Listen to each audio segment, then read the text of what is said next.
जो शास्त्र से नहीं माने उन्हें शस्त्र से मनाया गया। वीरता से भरा है अखाड़ों का इतिहास, जाने इनका महत्व और उद्देश्य। नमस्कार, भक्ति कथा और कहानी में आपका स्वागत है। अखाड़ों की शुरुआत आदि गुरु शंकराचार्य ने की थी। कुछ ग्रंथों के मुताबिक अलख शब्द से ही अखाड़ा शब्द की उत्पत्ति हुई है, जबकि धर्म के कुछ जानकारों के मुताबिक साधुओं के अक्खड़ स्वभाव के चलते इसे अखाड़ा का नाम दिया गया है। कभी सोचा है कि साधुओं के इन समूह को अखाड़ा क्यों कहा जाता है, जबकि अखाड़ा तो वह होता है जहां पहलवान लोग कुश्ती लड़ते हैं। आज के इस वीडियो में हम आपको बताएंगे कि आखिर यह अखाड़े हैं क्या, इनकी परंपरा और इतिहास क्या है, और अखाड़ा परिषद के अध्यक्ष का चुनाव कैसे किया जाता है। अखाड़ों का क्या महत्व होता है और इनका क्या उद्देश्य होता है। अखाड़ा का सीधा सा मतलब है जहां पहलवानी का शौक रखने वाले लोग दांव पेच सीखते हैं। अखाड़े में बदन पर मिट्टी लगाकर ताकत आजमाते हैं और दुश्मनों को पटकनी देने की नई नई तकनीक ईजाद करते हैं। ये अखाड़े पहलवानी के काम आते हैं। बाद में कुछ ऐसे अखाड़े सामने आए जिनमें पहलवानी के बजाय धर्म के दांव पेच आजमाए जाने लगे। इनकी शुरुआत आदि गुरु कहे जाने वाले शंकराचार्य ने की थी। कुछ ग्रंथों के मुताबिक अलख शब्द से ही अखाड़ा शब्द की उत्पत्ति हुई है, जबकि धर्म के कुछ जानकारों के मुताबिक साधुओं के अक्खड़ स्वभाव के चलते इसे अखाड़ा का नाम दिया गया है। देश के 4 कोनों, उत्तर में बद्रीनाथ, दक्षिण में रामेश्वरम, पूर्व में जगन्नाथपुरी और पश्चिम में द्वारिका पीठ की स्थापना कर शंकराचार्य ने धर्म को स्थापित करने की कोशिश की। इसी दौरान उन्हें लगा कि समाज में जब विरोधी शक्तियां सिर उठा रही हों तो सिर्फ आध्यात्मिक शक्तियों के जरिए इन चुनौतियों का मुकाबला काफ़ी नहीं है। शंकराचार्य ने जोर दिया कि युवा साधु कसरत करके शरीर को सुदृढ़ बनाएं और हथियार चलाने में भी कुशलता हासिल करें। इसके लिए ऐसे मठ स्थापित किए गए जहां कसरत के साथ ही हथियार चलाने का प्रशिक्षण दिया जाए। ऐसे ही मठों को अखाड़ा कहा जाने लगा। प्राचीन काल में धार्मिक अखाड़ों की स्थापना आदि गुरु शंकराचार्य ने मठ, मंदिरों और आम जनमानस को आक्रमणकारियों से बचाव के लिए किया था।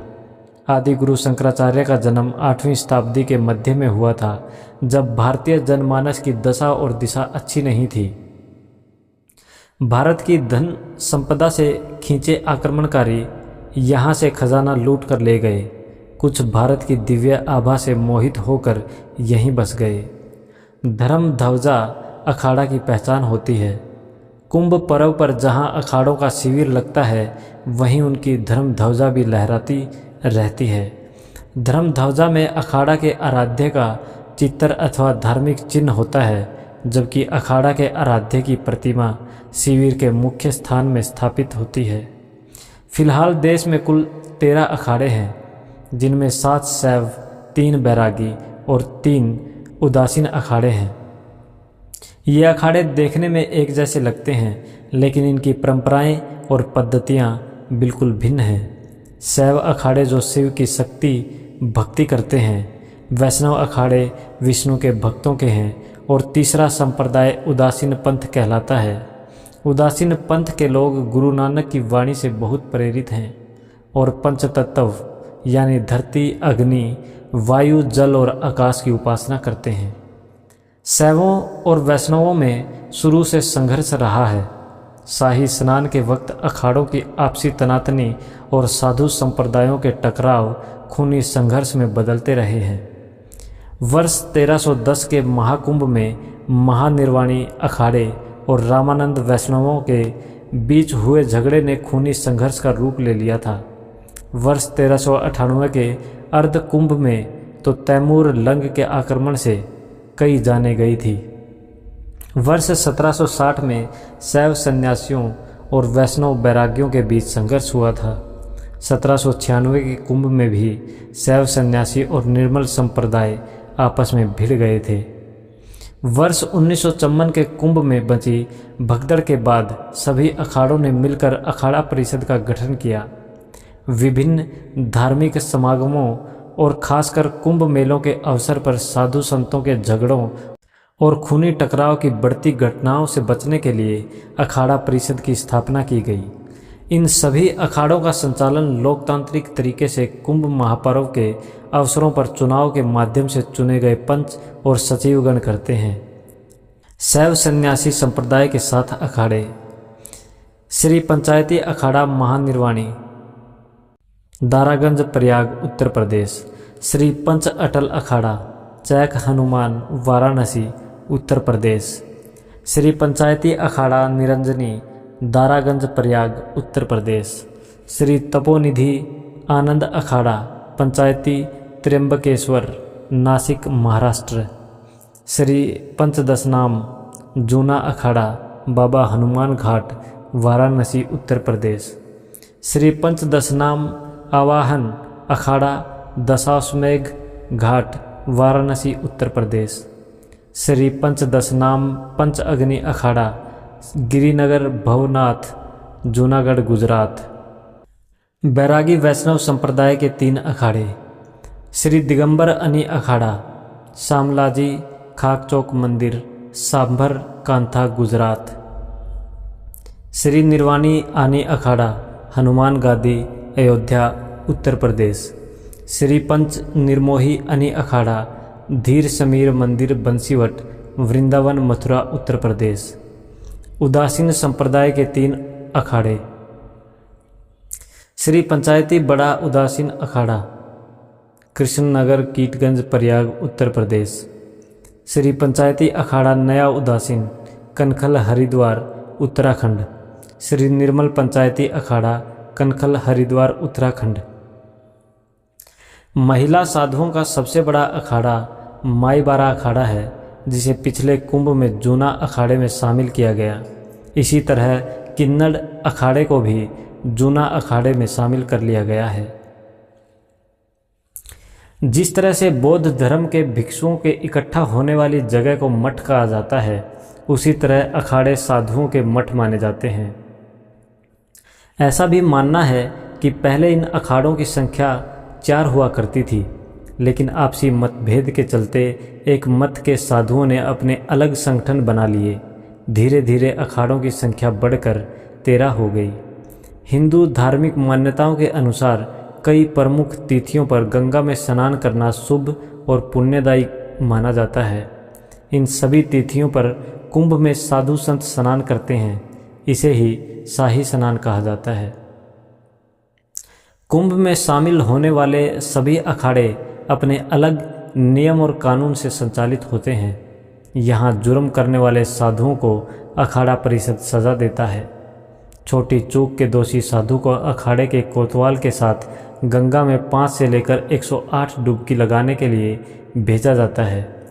डुबकी के बाद वह भीगे कपड़े में ही देवस्थान पर आकर अपनी गलती के लिए क्षमा मांगता है।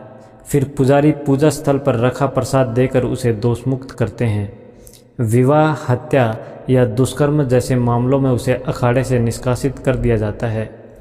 अखाड़े से निकल जाने के बाद ही इन पर भारतीय संविधान में वर्णित कानून लागू होता है। अगर अखाड़े के 2 सदस्य आपस में लड़े भिड़े, कोई नागा साधु विवाह कर ले या दुष्कर्म का दोषी हो, छावनी के भीतर से किसी का सामान चोरी करते हुए पकड़े जाने, देवस्थान को अपवित्र करे या वर्जित स्थान पर प्रवेश, कोई साधु किसी यात्री यजमान से अभद्र व्यवहार करे, अखाड़े के मंच पर कोई अपात्र चढ़ जाए तो उसे अखाड़े की अदालत सज़ा देती है। अखाड़ों के कानून को मानने की शपथ नागा बनने की प्रक्रिया के दौरान दिलाई जाती है। अखाड़े का जो सदस्य इस कानून का पालन नहीं करता, उसे भी निष्कासित कर दिया जाता है। विभिन्न अखाड़ों के अपने अपने नियम हैं। जैसे बात अगर अटल अखाड़े की करें तो इसमें केवल ब्राह्मण, क्षत्रिय और वैश्य दीक्षा ले सकते हैं और कोई भी अन्य इस अखाड़े में नहीं आ सकता है। इसी तरह आवाहन अखाड़ा में अन्य अखाड़ों की तरह महिला साध्वियों को दीक्षा नहीं दी जाती है। निरंजनी अखाड़ा सबसे ज़्यादा शिक्षित अखाड़ा माना जाता है। इस अखाड़े में महामंडलेश्वरों की संख्या 50 है। अग्नि अखाड़े में केवल ब्रह्मचारी ब्राह्मण ही दीक्षा ले सकते हैं। महानिर्वाणी अखाड़ा के पास महाकालेश्वर ज्योतिर्लिंग की पूजा की जिम्मेदारी होती है। वहीं आनंद अखाड़ा शैव अखाड़ा है, जिसे आज तक एक भी महामंडलेश्वर नहीं बनाया गया है। इस अखाड़े में आचार्य का पद ही प्रमुख होता है। दिगंबर अनी अखाड़े को वैष्णव संप्रदाय में राजा कहा जाता है। इस अखाड़े में सबसे ज़्यादा खालसा यानी 431 हैं। निर्मोही अनी अखाड़े में वैष्णव संप्रदाय के तीनों अनी अखाड़ों में सबसे ज़्यादा अखाड़े शामिल हैं। इनकी संख्या 9 है। निर्वाणी अनी अखाड़े में कुश्ती प्रमुख होती है। इसी वजह से इससे जुड़े कई संत पेशेवर पहलवान रह चुके हैं। उदासीन अखाड़े का उद्देश्य सेवा करना है। इस अखाड़े में केवल 4 महंत होते हैं जो कभी कामों से निवृत्त नहीं होते। अखाड़ों में चुनाव। जूना अखाड़ा 3 और 6 साल में चुनाव। 3 साल में कार्यकारिणी न्याय से जुड़े साधुओं का, 6 साल में अध्यक्ष, मंत्री, कोषाध्यक्ष। पंचायती निरंजनी अखाड़ा। पूर्ण कुंभ, अर्ध कुंभ इलाहाबाद में 6-6 साल में नई कमेटी चुनते हैं। पंचायती महानिर्वाणी अखाड़ा 5 साल में पंच परमेश्वर चुनते हैं। पंचदशनामी आवाहन अखाड़ा 3 साल में रमता पंच, बाकी 6 साल में चुनाव। पंचायती आनंद अखाड़ा 6 साल में होते हैं चुनाव। पंच अग्नि अखाड़ा 3 साल में चुनाव। पंच रामानंदी निर्मोही अनी अखाड़ा 6 साल में चुनाव। पंचायती बड़ा उदासीन अखाड़ा पंच व्यवस्था नहीं, 4 महंत होते हैं जो आजीवन रहते हैं, रिटायर नहीं होते। पंचायती उदासीन नया अखाड़ा एक बार बने तो आजीवन रहते हैं। पंचायती निर्मल अखाड़ा चुनाव नहीं होते, स्थायी चुनते हैं। पंच दिगंबर अनी अखाड़ा चुनाव नहीं, एक बार चुनते हैं, उन्हें असमर्थता विरोध होने पर पंच हटाते हैं। पंच रामानंदी निर्वाणी अनी अखाड़ा एक बार चुने जाने पर आजीवन या जब तक असमर्थ न हो जाए। जय हिंद।